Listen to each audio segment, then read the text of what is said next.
Okay, so this is one example of some student work for the responsive block site.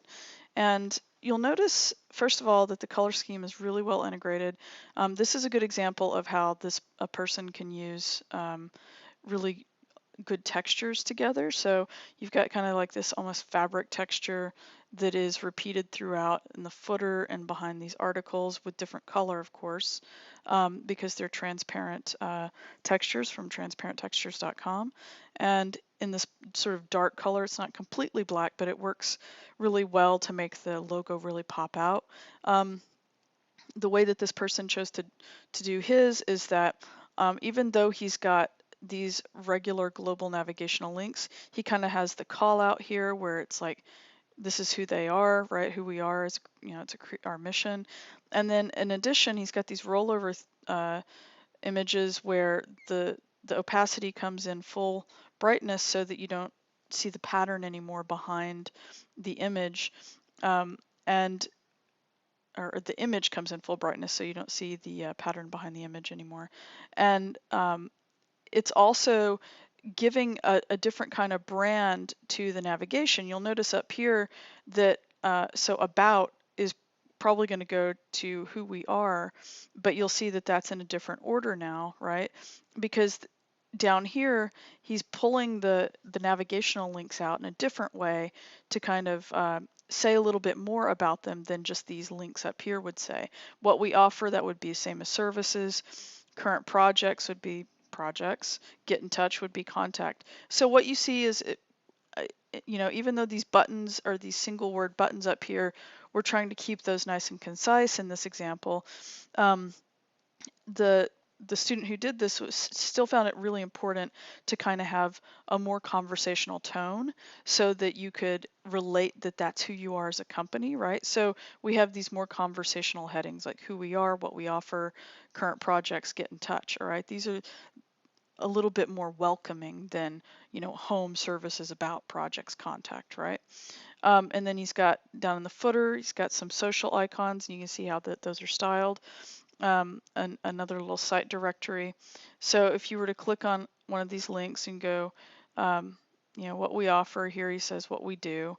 We've got, this is how he chose to do the different graphic design, marketing strategies, and web design, right? He's got it in a 3-column layout. Contact, he's got this set up. He chose to go ahead and do a web form and an interactive embeddable Google map.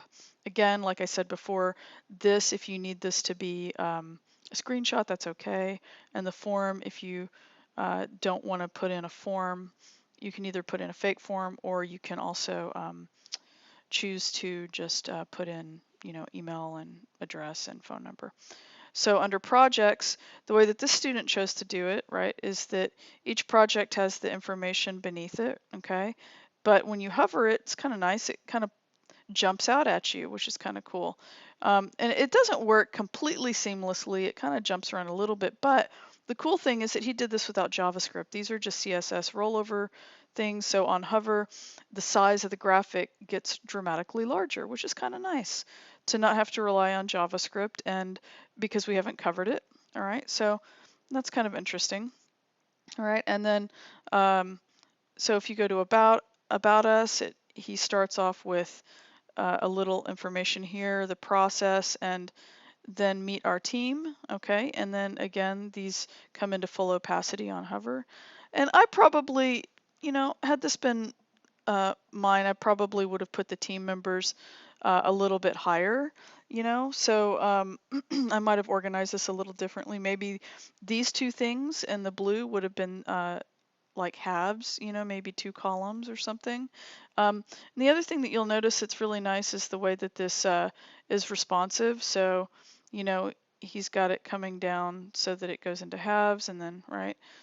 And then if you go back home, I want to show you, he departed a little bit from the original tutorial, and he made a style for quarters, right? We only, in the demo, only go into thirds and halves, right? But this is kind of a nice thing, right? So you get this, all right?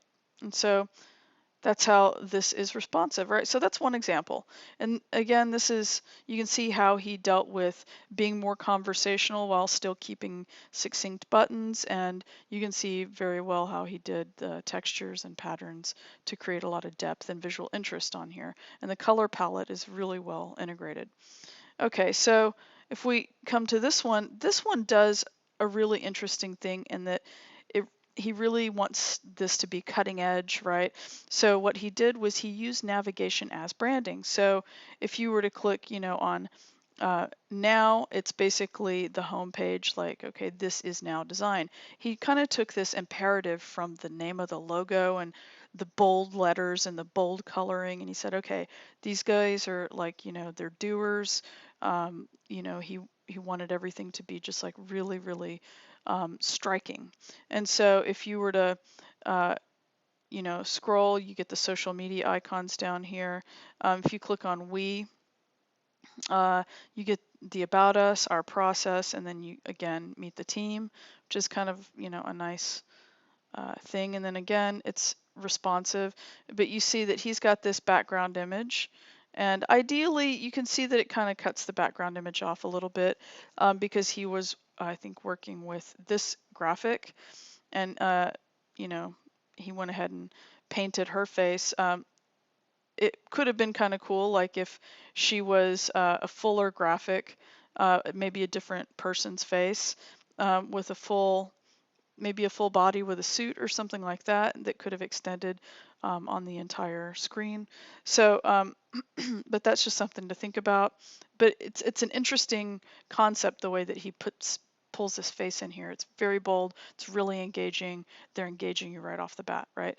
Under do, you can see, what we do, right? These are their services, okay? Designs, it's their portfolio, right? So instead of saying it portfolio or current work or work, he chose to use the word designs. He didn't, you could have said designs, projects, current work, whatever. And then here is, locational information for contact.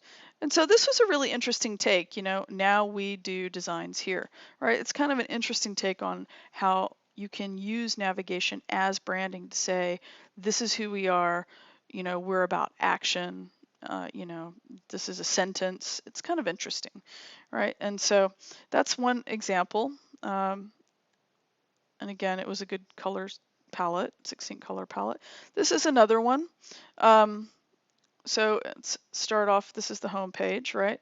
So in this example, what he's done here is he's on the front page, he's got his site ID. So one of the things that I want you to think about is, all websites are basically going to have, a way to identify what site you're on and also what page you're on. On his homepage, he kind of just shows a bunch of stuff, right? He took a different approach. On his homepage, he's got the who we are right off the bat, and then he's got the team members right off the bat, which is kind of nice. And then he's got a little short thing about the process, okay? All right, and then if you go to features, his features is set up so that it is the work. Now, one of the things I want you to notice immediately, it's pretty cool, is that his site ID on the non-home pages basically is demoted up to the right-hand corner so that when you scale, it stays in the right-hand corner, right? But he used that Illustrator file to basically extend the branding into the name of pages. So this is what I would refer to as a page ID, where it says features or services or contact us, for instance, right? And it's got the exclamation. So he's super excited about you contacting them, right? And so you'll notice that he's extended the branding so that it kind of goes across the board.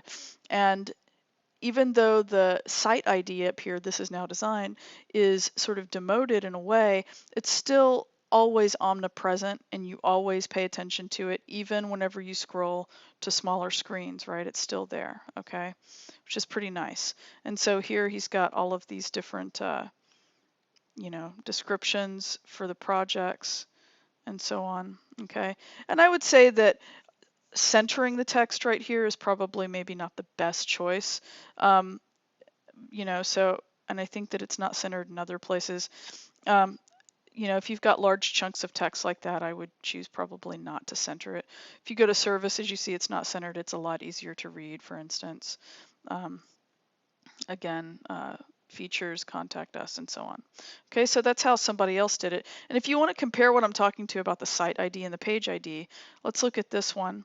All right, in this example, this person decided that she wanted to create her own logo, so she made a letter mark combined with a word mark. All right, uh, so it's TIND, so this is now design, all right? And then she's got this really great photograph that kind of immediately tells you what this group is about. It's about collaboration, it's about people who work together, who are hardworking, right, who are creative. And then it says what they are, creative agency. And you'll notice that this is kind of nice. Even though these buttons up here, which are, you know, kind of interesting in the way that she styled them with the hovers, they're, you know, they're very corporate looking, right? But if you and so it's services, current work, about us, and contact. But if you come down here, she's sort of reminding you, hey, these are call outs. These are really things that I think are important about, you know, our website. So check us out, services, current work, right? So it's like branding again in a different way than the main navigation. So check us out takes you to kind of like who they are, all right, and it says we're a collaborative team, blah, blah, blah, right? And then down at the bottom, this is kind of nice because of the way that she did her services, or excuse me, walking through process. Instead of just making a bulleted list, she kind of did this as like almost like a tag cloud, which is really nice. And then the footer on this website is very, very, very nice, I think. Well done. Um, and so, yeah, if you go to the contact page, you know, it's that, about us, current work, services. On the services page, she kind of took this approach here to have this long stretch, and then she's got this like really nice long image here. All right, and it's kind of interesting. Okay, so you can see how that one's done differently. And let's just jump over here now to this one, and it's really different. So this person chose a very different approach to the color palette than a lot of the other ones, right? So still using the same graphics, but going with the orange and the gray, she added yellow as another color, and then also has these other textural patterns in the background. And this is kind of a different and interesting way I thought was really nice, to be able to just go through. This is a really nice little thing. She chose to use a JavaScript carousel. That's what this is, right? So that you can just sort of scroll through some different options, right? But this is how she introduces this is now design, right? It was pretty cool. And so, you know, you can navigate with these little buttons or with hover arrows. This isn't a requirement that you use JavaScript, but this person just decided to go ahead and do a little research and add that, all right?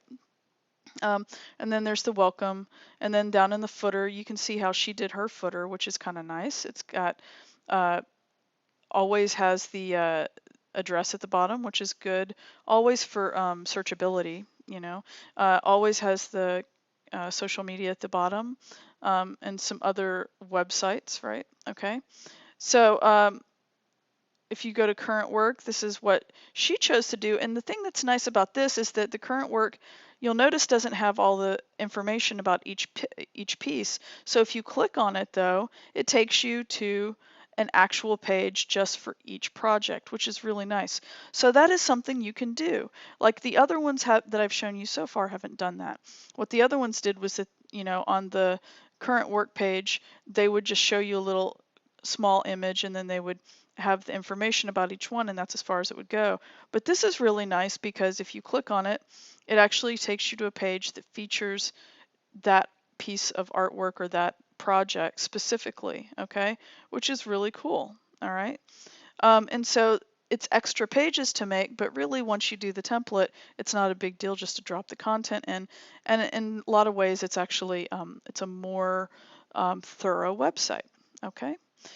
All right, so that gives you a pretty good sense, I think, of, you know, how different people have approached this assignment. So go ahead and get started on figuring out how you want to design your work, and think about branding, navigation, color, texture, all of those things simultaneously.